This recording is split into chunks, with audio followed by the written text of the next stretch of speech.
Bueno, a ver, el partido ha sido un partido que la verdad es que ha estado bastante disputado hasta la expulsión. En la expulsión la verdad es que ha marcado mucho de cara, o sea que el partido se nos ha puesto más de cara a nosotros que a ellos. Ellos, sobre todo lo que es la segunda parte, ya después de la expulsión, pues han bajado un poquito el físico y nosotros ha sido donde ya hemos aprovechado y hemos sentenciado el partido.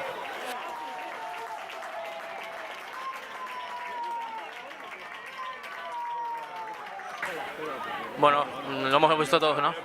La expulsión nos ha condicionado de sobremanera y a pesar de ello, gran parte del partido hemos tenido nosotros la posesión, hemos tenido en gran parte del partido arriba metido en su área, a pesar de estar con 10.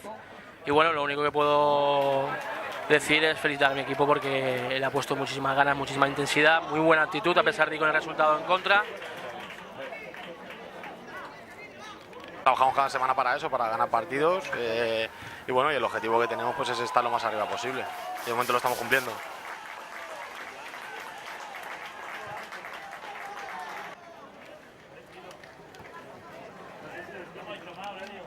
Bueno, nuestro objetivo, mientras matemáticamente no sea lo contrario, es intentar quedar primeros.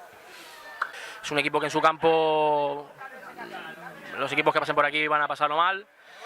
Pero aún así, insisto que hoy para mí, desde mi punto de vista, el resultado es muy engañoso.